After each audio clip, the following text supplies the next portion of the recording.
The following is a podcast episode with Dr. Bangdao Chen. He has a PhD in computer science from Oxford University. He's the executive director of the Oxford-Hainan Blockchain Research Institute, where I worked for 2 years from 2019 to 2021, and where we met. He's also a leader of the Digital Civilization Initiative, which I define as a technology-oriented community guided by the principles of love, compassion, peace, and harmony. Digital civilization advocates for the ethical creation and regulation of technology, where those in seats of technological power do not prey on the weak and uninformed, as we've seen with big tech's use of opaque and complicated terms and conditions. My guest explains, in his own words, digital civilization throughout the episode. And now, my conversation with Dr. Bangdao Chen. You have a special ability to make me feel hopeful and also to make me feel quite scared about the future. Maybe we can start with the neutral story. So You have quite an interesting Bitcoin story. Do you mind explaining how you came to come in contact with Bitcoin and where you went from there? Okay, thank you. So my research is about ad hoc network security. It's about take this closer. Yeah. So my research is about ad hoc network security. So it's about setting up security when there is no existing trusted third parties. It's quite a difficult job that requires decentralized trust. You're talking about your research now or your research in the past? Always. Okay. Always. Actually, in the past, that was my PhD thesis topic. So because of my research, I came to Bitcoin at the very early stage when the first paper about Bitcoin published. 2008. November. So we discovered. You found it in November? Yeah, that's the first time, the first week the paper published. Wow. Because it actually created such a, it was such a good paper. Actually, it became so interested that a lot of people pay attention to that. So that's how I came to it, because of my research. I need to investigate. I need to read a lot of materials online.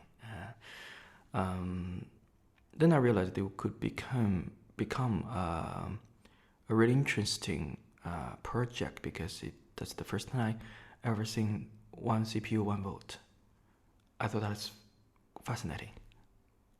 And then, because of my research, I pay attention to that. I downloaded the wallet when it first came out, okay? And I also pay attention to the first Bitcoin campaign. That in the US, people only use Bitcoin to travel across America. There are like over 20 different restaurants, hotels, shops, they adopt Bitcoin. 20?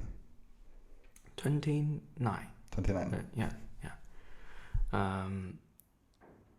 I think in the summertime. I still remember that. Actually, after that, I stopped following that because I think I've known it well. But later it came to my attention is that the Silk Road, the FBI confiscated a lot of Bitcoins. A lot of people, when they think of Silk Road, they think about the commerce route, right? But you're talking about the internet site. Yeah. They actually confiscated a lot of Bitcoins, and right. Also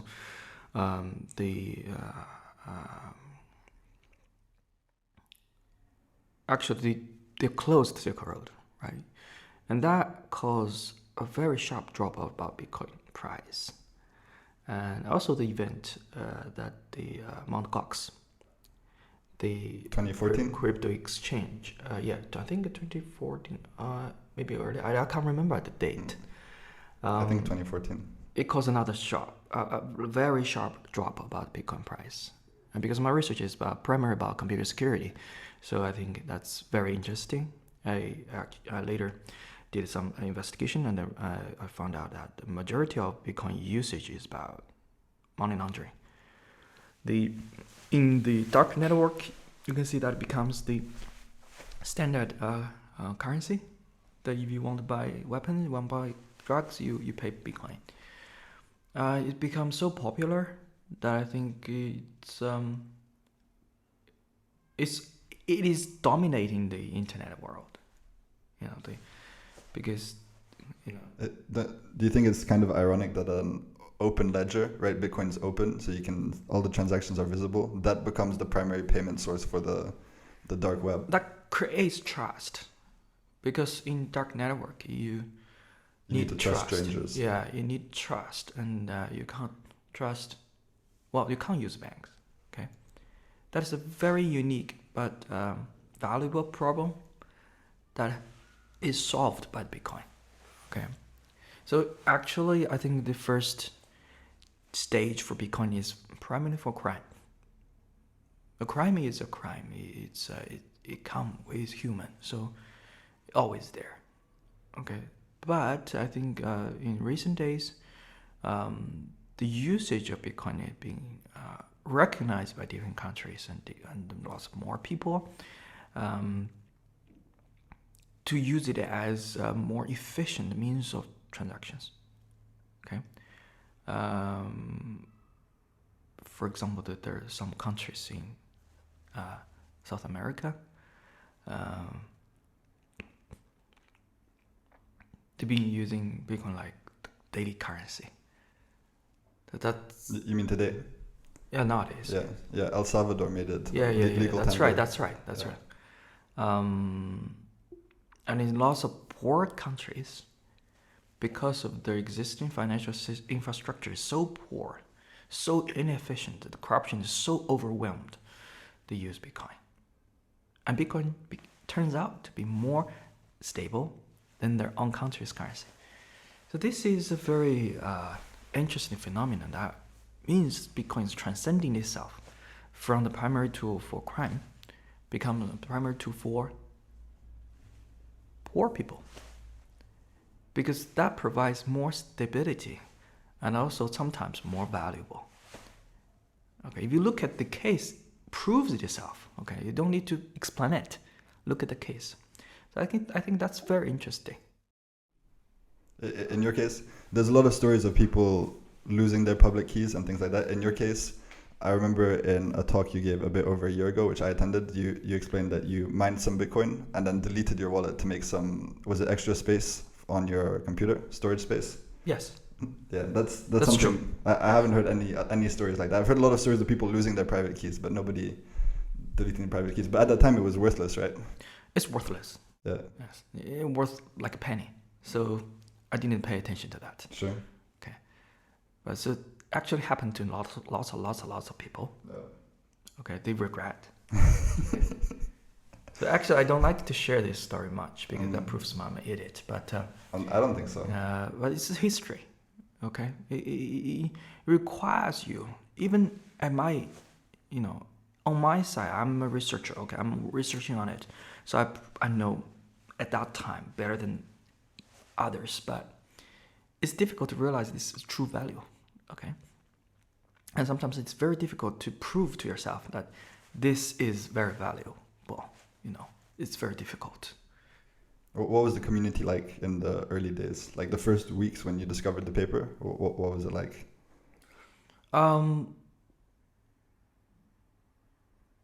There are some discussions in the online community. I can't remember the exact location. Some in the dark web. Okay, some in the dark web and some in the public bulletin board discussion. I can't remember the exact name for that, but I think the primary discussion about Bitcoin is near the end of 2009, and that becomes more popular. Yeah, it actually took just 1 year for Bitcoin to become a public, focus. So it actually rises so fast, but it took so many years for Bitcoin actually become a primary, how to say, the mainstream concern. Right. Yeah. It's still happening now, I think. Yeah, I think it's after 2013. after the Silk Road crackdown. Yeah. Yeah. If you had to say yes or no, is Bitcoin going to outlive both of us? I'm pretty sure that is the case. Yeah. But it's difficult to say that the Bitcoin value will stay like this. Sure. Yeah. It might become zero because there are more alternatives, better alternatives to come. Some are already there. But Bitcoin is code, it's concept, and this word will definitely outlive us, multi-generations. Okay. You appear to be, and please correct me if I'm wrong, of the opinion that human society is facing the greatest challenges it's ever faced. Can you explain what we're up against, what we can do about it? It's very simple, actually. If you use your phone, can you see the data in your phone? No, you can't. You type the words in your phone, you click buttons, you do a lot of things. You file your applications for your scholarship, for lots of different things, but you do not know what's happening behind. Yeah, who is dealing with your data? Who is collecting your data? Phones right now, they have lots of sensors. They have magnetometer, accelerometer, and they have cameras. They have touch sensors. They have even the new phones. They have depth sensor, so it can measure your world, measure you very well. Like if you're using 5G right now, the 5G location technique can now track you down to the accuracy about 1.5 centimeters. Wow. Yeah. So what was that maybe 5 years ago? Now you're saying 1.5 centimeters? 500 meters, that means when you're using 5G. Right, okay. Yeah. The mobile operator can track you down to accuracy of 1.5. What about maybe 2G, 3G, 4G? No, it's less accurate. Right. Okay, like 4G, 3G, I think it's about 100 meters. 4G can down to 1 meter. Yeah, 5G it's down to difference, 1. like a factor of 10 each time. I'm not criticizing this. This can be in very good use for humankind. Lots of good usage. But the difficulty is that the more convenience we enjoy from this kind of digital tools, techniques, system, services, the more you're giving out to yourself away to third parties. Actually, you are at disposed by lots of different companies, governments, without you knowing it. I'm not criticizing that this is the bad case, because ordinary people don't know how to deal with lots of different cases, lots of different techniques. They have to delegate this to parties who can understand how to do this. Right. So I think it's necessary. It's not a bad thing. The bad thing came a long time ago, is that this world needs transparency. But right now it turns out to be like a black box to ordinary people. Lots of people, less like a black box. The smartphone. So it's like, if you're a bad guy, your power will be much enhanced in this black box, because there are very little regulation in it, very little governance in it. It requires people to be really good at self-discipline, but you can't trust people. So this creates a big problem, because this whole thing is in effect a very good thing, okay? It can help a lot of people, but because of the lack of transparency, it becomes a paradise for people with very bad motivations. Yeah. So I think these definitely a great challenge for humankind. A super big challenge. It requires a lot of people to work together to fight for the rights, to establish transparency, establish proper governance by the government. Okay.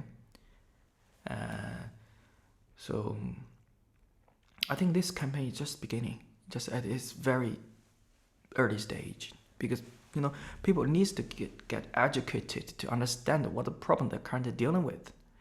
It's almost impossible to convince people that to give away the current convenience they are enjoying for the rights they don't understand. Right. Yeah. Yeah. Like all technology, it's a tool that can be good for. It has a lot of potential for good and evil, and like guns. Sure. You can use it to fight for freedom, but you can also use it to kill innocent people. No, absolutely. Yeah.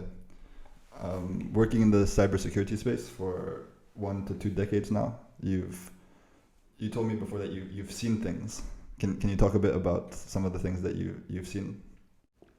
Well, if you do research in this area, you need to understand how to attack, okay, in order to learn how to protect. Right. Okay, so you need to understand the attack techniques, and you have to keep checking for updates about the recent attacks to understand how this, industry, it became an industry, how this industry is evolving. So you need to learn the dark side of it. So the most prominent thing I think is after seeing lots of different attacks, I realized it became so obvious that this became a good industry. It became the cyber attacks. It has been now industrialized. It became such a big industry that lots of people are working in it. What do you think? So you mentioned that to learn how to defend, you need to learn how to attack first. No, I mean, there are lots of people in the world living on it. Right. I'm curious to get your opinion on. So you mentioned that to learn how to defend, you should learn how people commonly attack. And so first you'll study the attacks. What do you think that does for the mindset of people? So like you, for example, maybe you want to be an ethical coder. You want to help promote safe security and things like this. But you first learn how to attack. How do you think that influences the mindset of maybe young people learning to code today? I think it's very good practice because it actually teach you how the system is so vulnerable. Actually, indeed, it is. Yeah, I'm sure that people get tempted into the bad side, though, right? You realize how there are people who can't resist the temptation from the devil. Right. Okay? But there are lots of people, much more. They learn how to protect themselves and the other people as well. So I think it's a very good practice for ordinary people to actually receive more information about cybersecurity. I think it's very, very necessary. You'd say there's much more people working to protect than yes, attack? That's right. That's right. Yes. And in old days, the hackers, most of the hackers, they have good intention. But right now, like I said, it became an industry. Okay, the good and the right become so vague in this industry. It's about money. It's about efficiency. And it's about a lot of different factors. So I think it's very difficult to say that this is going to end. I don't think so. It's like the yin and yang, it will always be there because the digital industry, digital space keeps growing, and the cyber attacks, they also, keeps evolving. So I think that's inevitable. So the most how to say it? I think the most interesting part is that since the cyber attacks, the cyber security become such a big industry, so the tax becomes a tool of economic gains. Okay, so when you do cybersecurity research, you really need to understand economics, because unlike the old days, people do this by interest, by like showing off. Right now, it's about a proper industry. So what's the balance in it? How to make gains? How to prevent losses. That becomes obvious equation when you evaluate or when you study a proper test. A proper attack. So you need to understand economics to learn about attacks. Then the protection becomes also a problem or a question of economics. How to invest proper money into a system to make it look less attractive for the attackers to attack, rather than to make it so robust to my imagination level. Yeah. That's a waste of money. In the Netherlands, I studied in the Netherlands for university, and everyone was saying a lot of bikes get stolen there. They get stolen all the time. You leave your bike on the street, someone will cut the chain and take it. And people were saying, if you put 2 locks, nobody will steal your bike, because there's so many bikes next to it with 1 lock. Why are they going to attack the bike with 2 locks when there's a bike with 1 lock? So all you need to do is put 2 locks and you're safe. That's exactly the case. Yes. You talked about some attacks and how vulnerable some systems are. What is it that gives you hope for the future? So we said that technology has potential for good and evil. What is it that makes you hopeful that we're headed for the positive part of this technology we're talking about? I think there are more people to learn this, to realize this is so important for them and for the family. I think there are more people coming to join this campaign. I think that's very good. But I also feel worried because the weakest link in this phenomena is human. Okay. The easiest part or the weakest part of a system is human in itself. Right. People will hack human passwords because humans make terrible passwords. That's why we say that the top hacker is social engineering expert. They hack people. They don't hack computer. They hack your brain. So this is something I feel so worried about, because that's really difficult. It's very difficult to protect yourself against such attacks. Yeah. You said there's more people working to protect than working to attack. What makes you say that? Where does that idea or those numbers come from? That's my hope. Yeah. It's impossible to know. Impossible to know, yes. Right.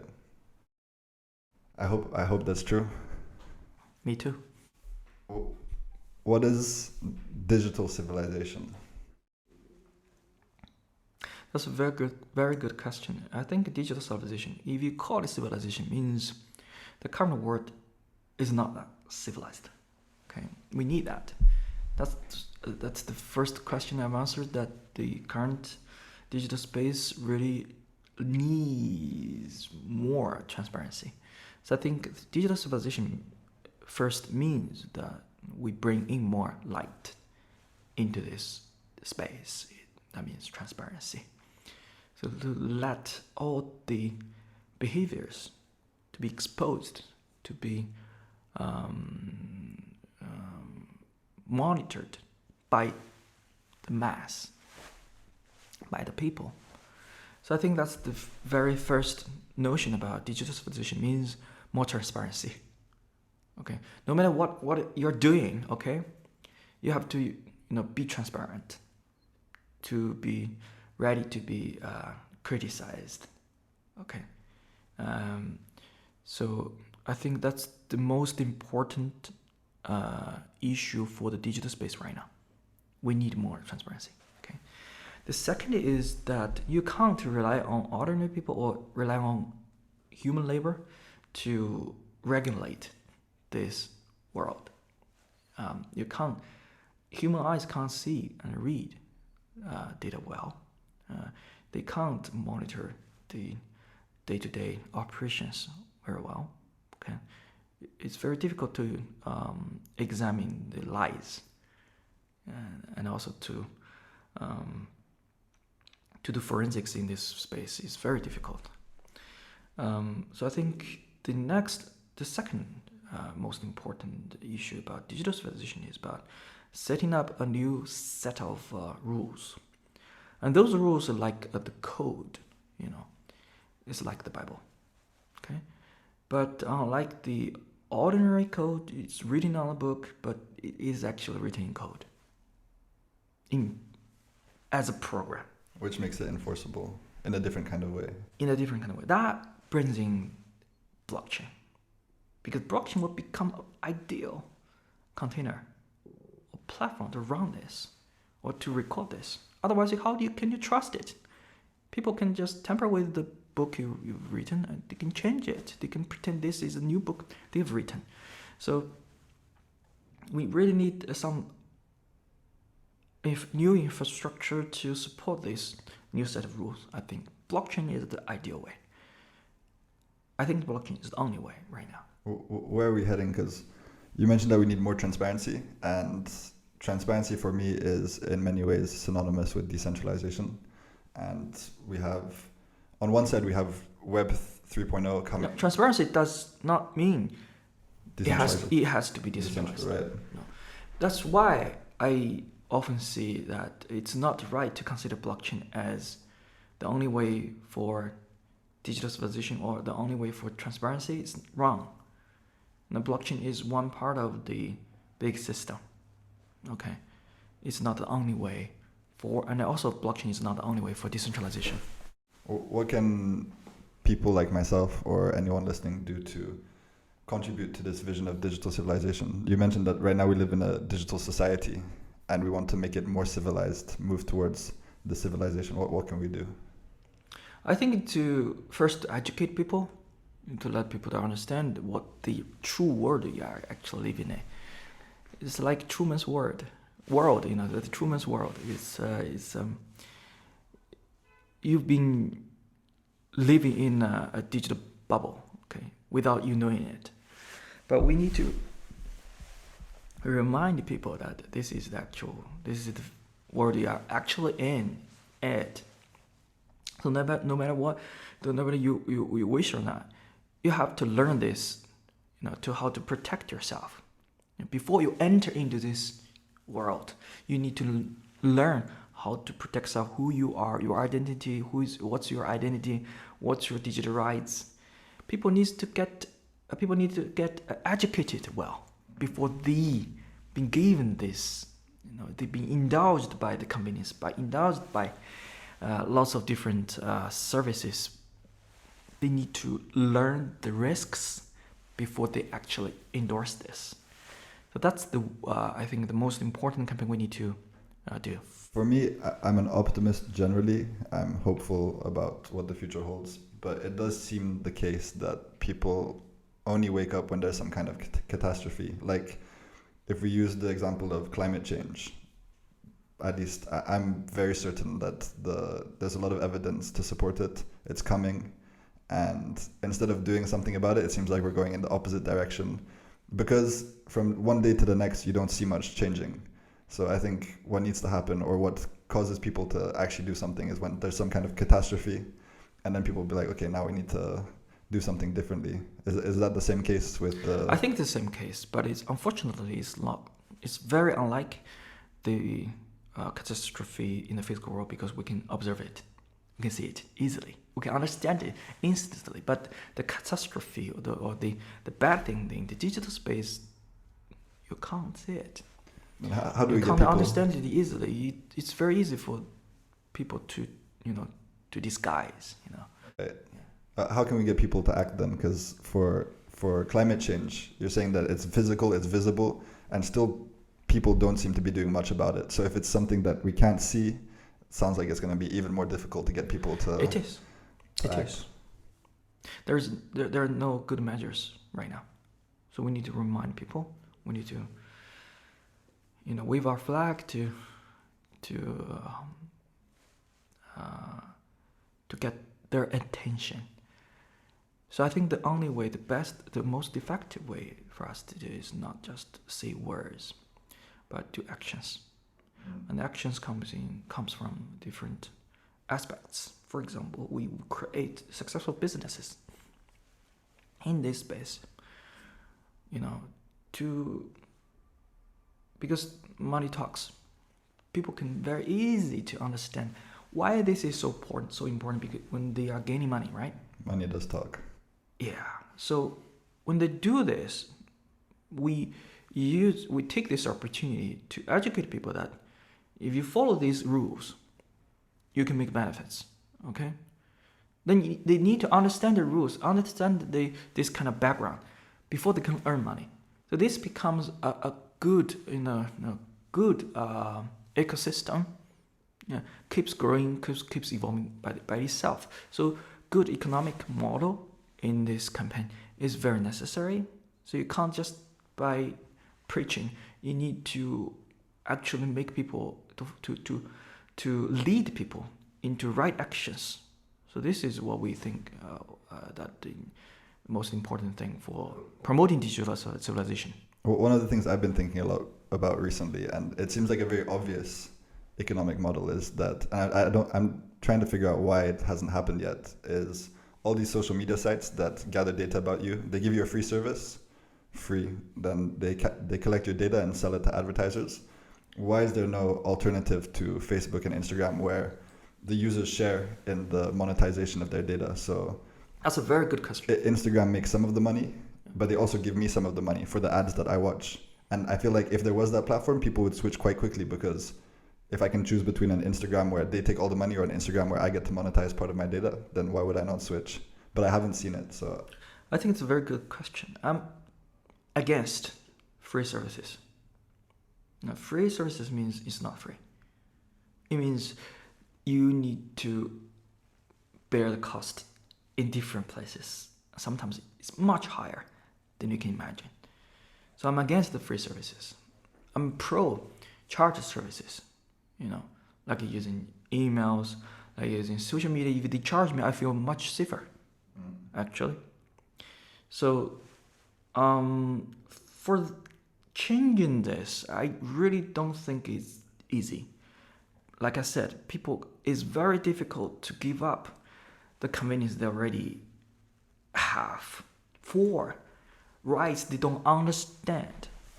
So I think this will take a long time, at least a decade, I think, for people to actually understand this, what it means to them, what it means to the family, if they keep using free services like this. So I also predict that the charge services, services with clear boundaries, clear regulations, under clear regulations, will arise. Will come to our world, to our life very soon. Yeah. What about the kind of company that I just described? Why do you think that doesn't exist yet? Is there some kind of technical challenge to no, it's building the that? Market. Or the people who are willing to pay, like what I described. The number is very small, so it's very difficult for them to make money. But what about if I'm making money? So I use Instagram. Now Instagram takes all the money from the ad revenue. What about if they share it? So 50% goes to the platform and 50% goes to the user. I think that's a very good way. It's the DAO way to set up a business, because that means you as a user also became a worker, become a collaborator in this network. Okay. So you get your share. You get your share when you do your contribution to this network. So it's a DAO way of doing a business. I think in the future, you make a very good example. I think in the future, the former company may change. I think DAO will become the mainstream of a company. People will work as more like an individual rather than a company in the future, and their benefits as an individual will be clearly written down in the smart contract. Okay, that means they can get more shares, more returns than right now working inside a company, because inside a company you can't see individuals, you see a company, right? So the majority of the benefits actually goes to the owner of the company rather than to the workers of the company. So the DAO way of organizing a business, I think that will become the primary way of economic model. I think so, or become the primary way of a society, the infrastructure of a society. So I think that's the most fascinating direction I've seen so far. Yeah. Well, coming back to something we said earlier, which was I was asking about what can people do to move from this digital society to civilization. I've listened to a lot of people talk about a lot of different issues, and the number one answer that comes up when they get asked what can we do about this problem is they say education. And while I really appreciate that answer, I feel like if everybody's educated but they still live the same way, then that doesn't really solve the problem. So we actually need to, there's being educated about something, and then there's acting on whatever education you receive. In one of the last times we talked, I asked you about some books, and you recommended the book 21st Century by 21 Lessons for the 21st Century by Yuval Noah Harari. I read it once before, but I started rereading it. And he mentioned that he thinks the most important thing that people can do is to limit the amount of data that third parties and big data corporations are collecting on them. Do you agree that that's maybe the most important thing? I totally agree.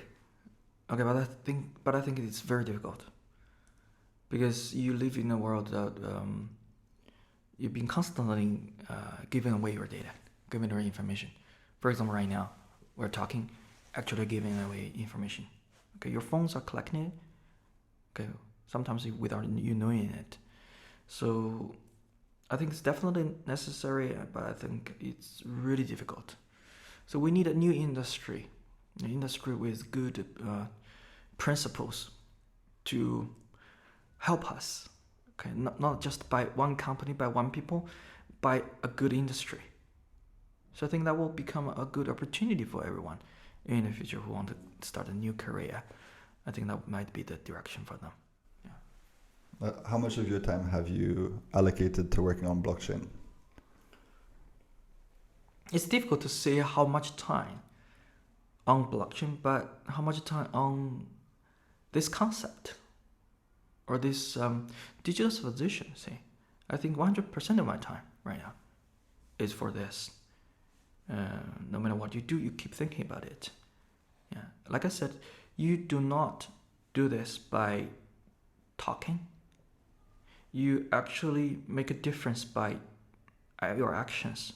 Okay, actions, I mean, is not just for like I go to talk to you. No, actions mean I want to set up a really successful business in this space to prove to people that if you want to follow the good principles, you can earn a lot more than you are currently doing. Okay, this will become a good motivation for ordinary people. They can see this, easily feel it. Then I think that's much easier for this new concept to go into their mind. Okay, to become a centric part of their knowledge. Okay, and then people will become more qualified to welcome more services, more data, more digitized world. Okay. Coming back to what you said earlier about the phones recording us and sometimes recording without us knowing about it, for anybody who wants to get freaked out, I recommend them to read Edward Snowden's biography, Permanent Record. Yeah. Have you read that one? Yes. Yeah, I was freaked out after I read that. Yes, it's very unfortunate. Like I said, the lack of transparency actually gives a lot of opportunities for people with bad intentions. So we need more light into this news, into this digital space. We need that. Okay. When people when people see the what is going on, it becomes more difficult for the attackers. Okay, that's you can't eliminate them. Okay, it will raise the bar. I think that's the set new standards. Exactly. Yes. For me, it seems like you mentioned DAOs before, and that the rights of people will be coded clearly in the contracts. It seems to me that people don't really read like the DAO or maybe the terms and services now of the current platforms they use. They don't read the terms of services of different platforms when they make their decision which platform to join. What the way it seems most people make their decision is who's using this platform. So most people, there's some leaders who join, pioneers maybe, they join the platform initially, and then the rest kind of follow. I think the DAO, it doesn't mean that everyone in it has to read everything. No. The DAO means all operations, all functions in this ecosystem is open sourced. Even there is just 1% of the community who have this time, who have this necessary knowledge to understand it, to read it. I think that's enough. Because open source means the code is there, okay? It's all transparent. So what you need is just to read and check. If just one person to do this, I think it's good enough. Maybe one of the obstacles also is that, so you mentioned that if 1% read it, it's enough, because then they can, most people, they don't understand the code, so they read it, it doesn't make sense to them. It's like reading a foreign language. So they need someone who they trust and who can read it to translate it for them. Exactly. But one of the problems that might exist with that is most people who are adept at reading codes, it seems, it's a bit of a stereotype, but it seems also to be true in some ways. People who are very computer savvy, they tend to be more, less outgoing. They tend to stay more indoors, and maybe they're a little bit less social. And so maybe it's more difficult for them to get that message out. Maybe there's already a lot of tech savvy people who are ready to make this transition, but what we need is some leaders who bring other people with them. So it's not people who make the decisions by themselves, right? It's not like one by one people are going to join the DAO. It's one person joins, and he's going to join or she's going to join with a group of people. Actually, I don't think that's a problem. Okay. For tech savvy people, honor or pride is the most important thing, in my view. Okay, like the researchers, what they care most is it become famous or gain more visibility in the academic area, right? That's interesting that you said that. Yeah, and as a programmer, I think the same way. If they don't do well in the daily life, like social skills is not that good in the daily life, but they're actually very active in the online community. Sometimes change the ID for them, they become so alive. So I don't think that's a problem, because when they discover the problem, they will definitely expose it. Because, for example, a researcher, I will write a paper about it. I will publish it in a good journal that will give me more, power. So I think people will be very happy to discover problems and to tell it. This is not a big issue to me, I think. You think most people are motivated by this idea of, you mentioned pride, you mentioned wanting to create something, becoming famous or recognized for their work. You think most people are motivated by this? No, different type of people. Like the type you mentioned about, the tech-savvy people, okay, they like that. It's like old days hacker, they don't do this for economic gains. It's for fun, This is the fun they have, okay? Yeah. What about what can you tell me about some of the distinguishing characteristics between Chinese business culture and other places? So in China, for example, I've been living here for 2 years now. I discovered the concept of guanxi, which dominates the business culture, also baijiu, which is one of the problems that a lot of my young friends have had. They told me that when they go out for maybe business dinners, often they drink a lot of baijiu, even though they're perhaps not that interested in drinking it. What are some of the characteristics of Chinese business culture? Well, there are lots of differences between Chinese culture and Western culture. And also there are lots of differences even inside China. Different provinces, they have much different culture. The baijiu culture is a very interesting example, because The reason why it is so important because it's of course it's because of the culture. No, because in China people tends to be more inward. No, they need Baijiu to lure the fence. You feel like Chinese people tend to be more inward? More inward, yes. That's by culture. All the people in Asia, in comparison to the people in the European countries, in America, they're more inward. Okay? That's not a bad thing. Sure. Yeah, it's just a fact. Okay. So that when people do business, they want to talk, more openly, to talk more. Okay. To be brave enough to talk more, they need a Baijiu. Okay, to be brave enough. So this is why in old days, not right now. I think right now is much more improved. That you want to do business in China, you have to drink a lot amount, in a huge amount of Baijiu. What would you say for? You said some people they struggle to maybe communicate and be open. I've seen you talk many times giving presentations, seminars. You're a very good public speaker. What kind of advice would you give maybe to someone who maybe feels that it's difficult for them to communicate, they want to get better at it? They can have some Baijiu first. Yeah, that helps. Yes. Is that how you started? It's hard to say, but actually I used to drink a lot, but right now I'm more sober, much more sober. Yeah. What are you aspiring to contribute to society? You've alluded to it a few times with the vision, but the vision is huge, right? So personally, you as a person, what do you aspire to contribute? I think